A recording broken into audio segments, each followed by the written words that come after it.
Hi, I'm Alicia. I hope you're doing as tremendously as possible. Um, I'm just gonna give my experience with the Bay Area to express why I really feel strongly that visibly queer people in the Bay Area should leave for the next 3 years and 2 months. I think you already see maybe where I'm going with this. But you might go, why the Bay Area, right? It's a queer haven. My response to that is the counterculture. I have seen the counterculture um, be terrible to me in the 2.5 months I have been here. I thought coming here from Los Angeles to continue getting gender affirming care would be good. I thought it would be just a just that water situation to finish, and I think almost always it is. The problem is I've heard that from a secondhand source, but the transgender women come here and can knock things out, and move on with their lives. I'm a transgender woman, if that wasn't clear.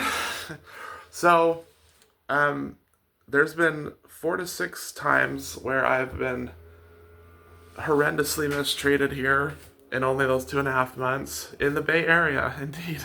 The queer haven, right? One, I would have been hit by a car if I hadn't stopped for him. I played that over in my mind 6 or 7 times, and it's definitely what would have happened.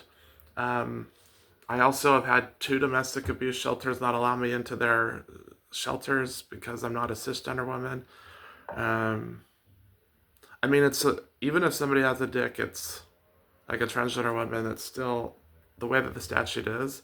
They should be able to be in there. But I actually told one that I had gotten pelvic surgery, and she still didn't allow it. Um, So my theory is that it's the counterculture. I've seen this like we with Charlie Kirk. You saw how there was somebody in the counterculture who shot and killed him, right? I and we know that a lot of MAGA people are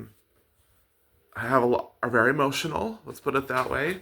I wouldn't be surprised. Well, we've seen data on this that MAGA people do more violence than left-leaning people. Now, political violence is wrong either way, but if something like Charlie Kirk can happen in Utah, then definitely in the Bay Area, something could happen against a visibly queer person. So somebody that they can, because then it's like, oh, they're trying to change hearts and minds is the view of the MAGA people, right?